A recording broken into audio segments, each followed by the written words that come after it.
দুই টুর্নামেন্টকে সামনে রেখে এবার শুরু হচ্ছে বাংলাদেশ নারী ক্রিকেটের ব্যস্ততা। একদিকে নারী এশিয়া কাপের শিরোপা পুনরুদ্ধারের মিশন, অন্যদিকে এশিয়ান গেমসে প্রথম স্বর্ণপদক জয়ের স্বপ্ন। দুটোকে সঙ্গী করেই সংযুক্ত আরব আমিরাতের পথে মেয়েরা। টুর্নামেন্ট দুটি সামনে রেখে অনুশীলন ক্যাম্প করেছে নিগার সুলতানা জ্যোতির দল। এশিয়া কাপের কন্ডিশনকে মাথায় রেখে ফ্লাড লাইটের আলোতেও খেলেছে একাধিক প্রস্তুতি ম্যাচ। তাই দলের প্রস্তুতি নিয়ে সন্তুষ্টির কথা আগেই জানিয়েছিলেন অধিনায়ক। প্রধান নির্বাচকের মুখেও একই কথা, আত্মবিশ্বাসী নিজের দল নিয়ে। ম্যাচ খেলে তারপরে আমরা ফাইনালে যাওয়ার চেষ্টা করবো, বাট একটা ম্যাচ করে করে আগাবো। মেয়েরা ভালো প্র্যাকটিস করেছে এবং যে ধরনের উইকেটে আসলে আমাদের দেশের মেয়েরা এই ধরনের উইকেটে একটু বেটার ক্রিকেট খেলে। তো আমার মনে হয় যে যদি তাদের যে খেলাটা কেবল খেলতে পারে মাঠে, তাদের যে অ্যাবিলিটি আছে সেটা যদি তারা মাঠে খেলতে পারে, তাহলে অবশ্যই ফাইনালে যাওয়ার মতন বাংলাদেশ টিম। 2018 সালে এশিয়ার শ্রেষ্ঠত্বর মুকুট পড়লেও এরপর আর ফাইনাল খেলা হয়নি টাইগার্সদের। গত আসরে সেমিফাইনালে হারতে হয় ভারতের কাছে। নির্বাচক শান্ত জানালেন, মেয়েরা নিজেদের স্বাভাবিক খেলাটা খেলতে পারলে ভারত বাধা টপকাতে পারবে দল।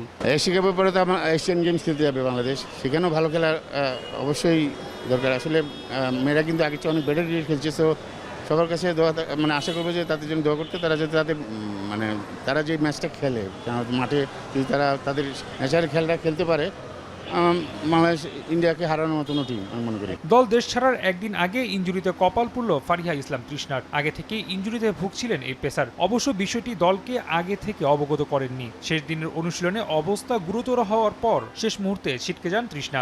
ও কমপ্লেন করেছে পরে আর কি।